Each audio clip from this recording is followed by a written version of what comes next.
Thank you, Chairman McCall and Ranking Member Mix, for holding today's hearing on generational challenge posed by PRC. I want to ask the first question to Mr. Estevez. When you came before the committee more than 6 months ago, you stressed your desire to harmonize the various U.S. government lists related to PRC companies. And I think most of us agree that's a common sense policy that needs to be implemented.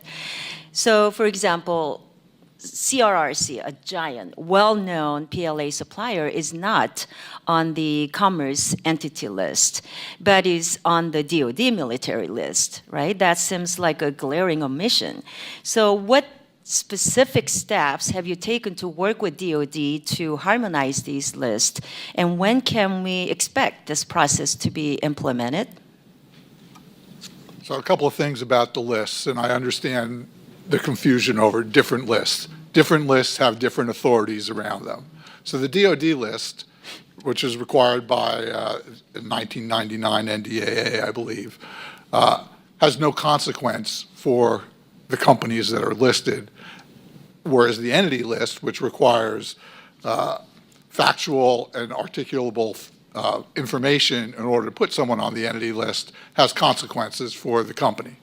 So I need data in order to put someone on the entity list, as opposed to research. I also have to really want to see if there's exports to that company, because otherwise it's a useless enterprise, though we do put people on the entity list with very few exports.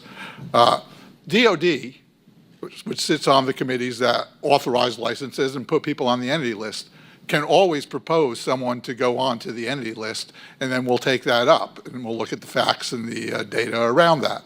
So from a standpoint of whether DoD can put someone on the list, the absolute answer is yes, through the process. So you're referring to legal risk associated with harmonizing DoD lists with the entity list. Let me tell you, our committee has consulted many lawyers and legal experts about this issue, but they've been told that BIS faces minimal legal risks.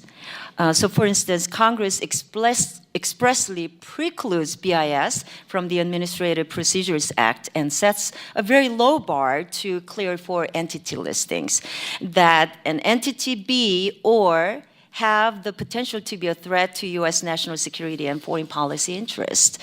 So we have found only 2 recent cases in which PRC companies took BIS to court over an entity listing, and BIS prevailed both times. So can you please explain the legal foundation for your assessment? Well, Representative Kim, I'm not a lawyer, so I'm not going to give you the legal foundation that my lawyers happily articulate to me all the time when I'm saying, why can't we put this person on the list? Because we do need to have fact-based. We are not the PRC. We don't make it up. We actually follow a process, and we live by the rule of law. It sounds like, to me, it's more like a political concern than a legal one. Zero political concern. Yeah. Well, let me go on. How do you explain the declining rate of BIS entity listings? Because by our count, there were 114 in 2019, 147 in 2020, 85 in 2021, and 68 in 2022. But so can you explain that? I'd have to go back and to look at that, but I don't see us having a declining rate. I actually see us having an expedited rate on. All right, I'll move on then. You know, I would like to ask a question to Mr. Kreitenbrink. You know, I'm going to ask you about the backlog of $21 billion in arms sales to Taiwan.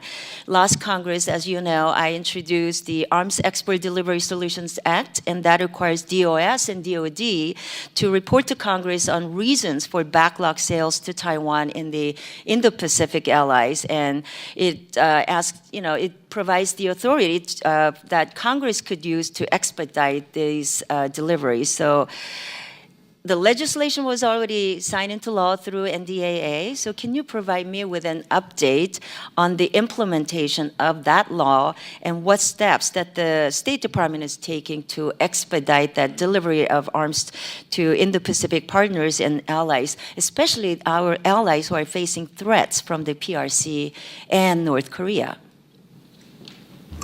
Madam Chairwoman, thank you for your question. On the specific question about a backlog in arms sales to Taiwan, I can assure you that the U.S. government, certainly the State Department, we are committed to meeting our obligations under the Taiwan Relations Act to assist Taiwan in maintaining a sufficient self-defense capability.